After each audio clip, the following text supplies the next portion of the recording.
In the early hours of a cold morning in northern Germany, the doors of a vast hangar stand partially open. Dust hangs in the air. The concrete floor is stained with oil and fuel that has not been spilled in months.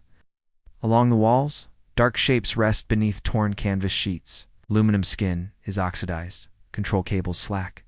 Some aircraft are missing engines. Others are intact, their markings crudely painted over. Outside, the sound of trucks and unfamiliar voices echoes across an airfield that has already changed hands. Nothing is being prepared for flight. Everything is waiting for judgment. By the spring of 1945, the war in Europe has entered its final phase. German air power, once central to early victories, has been shattered by sustained Allied bombing, fuel collapse, and the destruction of training infrastructure. Strategic bombing has reached a scale unprecedented in history.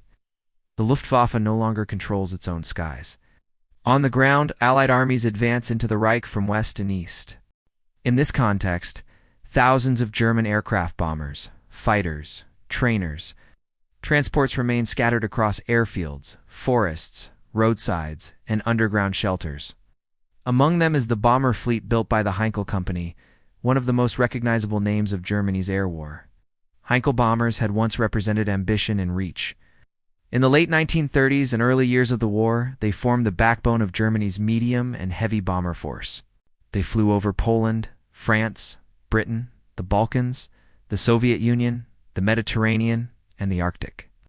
By 1945, however, the role they were meant to play no longer existed. Germany could not sustain strategic bombing. The question that remained after surrender was not how these aircraft would fight again, but what would be done with what survived. The scale of what the Allies encountered was enormous.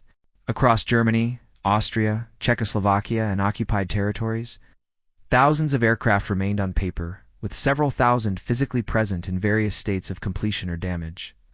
Heinkel facilities alone were spread across multiple regions: Rostock-Marienay, Oranienburg, Vienna-Schwecht, and a network of dispersed assembly and repair sites established to survive bombing. Finished aircraft stood beside incomplete airframes, jigs, tooling, spare engines, and crates of parts. Some had been moved repeatedly to avoid destruction. Others had never left the factory floor. Manpower figures illustrate the effort that had gone into these machines. At its wartime peak, Heinkel employed tens of thousands of workers, including conscripted laborers and prisoners. Individual bomber airframes required thousands of man-hours to assemble, not counting engines, avionics, armament, and testing. The material cost was measured in strategic metals Germany could no longer replace: aluminum alloys, copper wiring, precision steel components.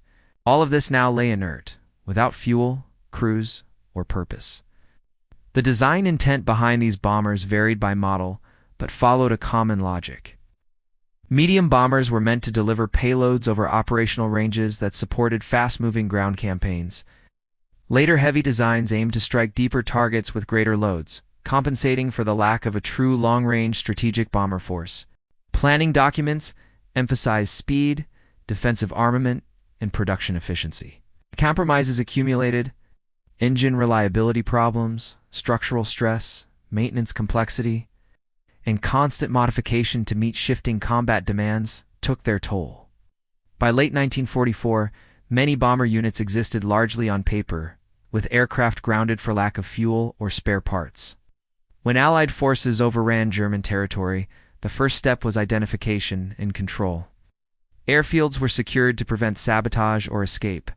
Aircraft were counted, photographed, and tagged. Technical intelligence teams followed close behind combat units. Their task was not to preserve the fleet, but to extract information. Engineers examined airframes, engines, bomb racks, navigation systems, and defensive weapons. They compared performance claims with combat records. Reports were compiled rapidly, often on site, before equipment could be destroyed or looted. Investigators from the United States and Britain were particularly focused on what lessons could be learned. They found that while German bomber design showed ingenuity in certain areas such as aerodynamics and compact structural layouts, they were deeply constrained by engine technology and industrial capacity. Many aircraft were over-engineered for a war economy already stretched to breaking point. Others reflected doctrinal confusion. Bombers designed for missions Germany could no longer execute by the time the aircraft reached service.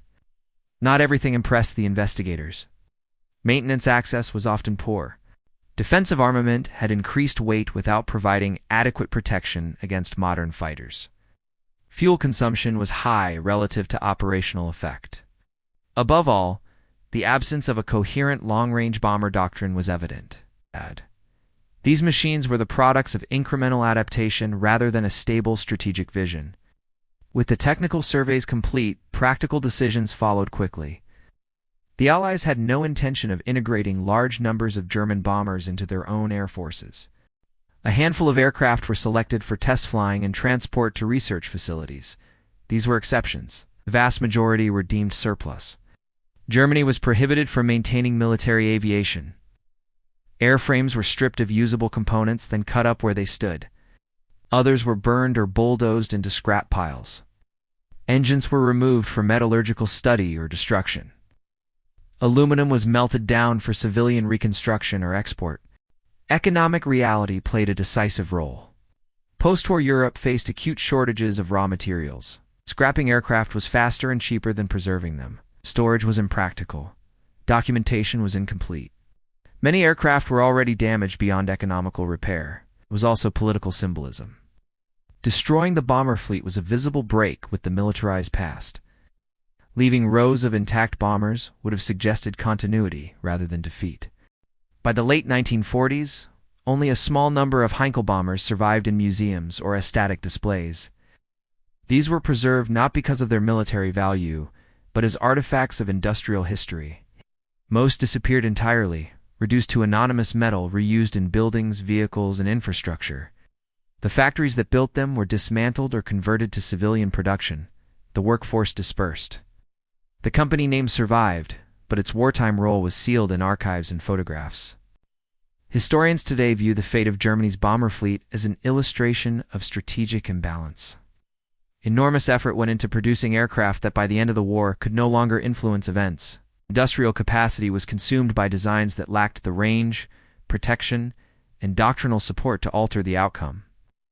Post-war analysis consistently emphasizes that airframes alone do not constitute air power. Training systems, fuel supply, maintenance networks, and strategic clarity are equally decisive. The legacy of these bombers is therefore indirect. They informed Allied assessments of enemy capability. They contributed data to post-war aeronautical research. They stand as evidence of what happens when industrial ambition outruns strategic coherence. In the emerging Cold War, air power would be reorganized around different principles: fewer types, longer range, centralized doctrine, and integration with nuclear strategy. The lessons were absorbed even as the machines themselves vanished. Back at the deserted airfield, the hangar doors are eventually closed for the last time. The aircraft inside are removed piece by piece. The oil stains remain. The concrete cracks with frost and age. Grass grows through the seams. What was once intended to project power across continents leaves no trace in the sky. Only the quiet remains, and the knowledge that immense resources were spent on machines that ended not in battle, but in silence.